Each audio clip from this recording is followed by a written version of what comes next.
ఉన్నప్పుడు జగన్మోహన్ రెడ్డి గారి బినామీ సంస్థ ఇది అని ఇదే టీడీపీ వాళ్ళు సోమిరెడ్డి చంద్రమోహన్ రెడ్డి గారు, పయ్యావుల కేశవ్ గారు, పట్టాభి గారు, నారా లోకేష్ గారితో సహా, చంద్రబాబు గారితో సహా పదే పదే విమర్శలు చేశారు, ఆరోపణలు చేశారు.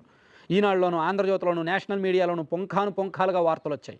బీజేపీ సత్యకుమార్ గారు, లంకా దినకర్ గారు అండ్ జనసేన వాళ్ళు, ఈ కూటమి పార్టీల్లో ఉన్న 3 పార్టీల్లో ఉన్న చాలామంది నాయకులు షిరిడి సాయి జగన్ బినామీ సంస్థ అని చెప్పి పదే పదే ఆరోపణలు చేశారు, విమర్శలు చేశారు. సిబిఐ ఎంక్వైరీ జరగాలి అని చెప్పి సిబిఐని, బీజేపీని కూడా కోరుతాము, కేంద్ర పెద్దలను కోరుతాము అన్నారు. ఈనాడు లాంటి పత్రికల్లో చాలా వార్తలు రాశారు. మరి అటువంటి షిరిడి సాయిని ఇప్పుడు వీళ్ళు ఎందుకు పెంచి పోషిస్తున్నారు? ఎవరు అలా కుమ్మక చేయించారు? 2024 జనవరి 11వ తేదీన 40 కోట్లు ఎలక్టోరల్ బాండ్స్ రూపంలో షిరిడి సాయి ఎలక్ట్రికల్స్ అనే సంస్థ నుంచి తెలుగుదేశం పార్టీ ఎందుకు తీసుకోవాల్సి వచ్చింది? వీళ్ళ రాజకీయంగా, వీళ్ళ అనుభవంలో వీళ్ళు దలుచుకుంటే పెద్ద పెద్ద కార్పొరేట్ శక్తులు వీళ్ళకి ఫండింగ్ ఇవ్వరా?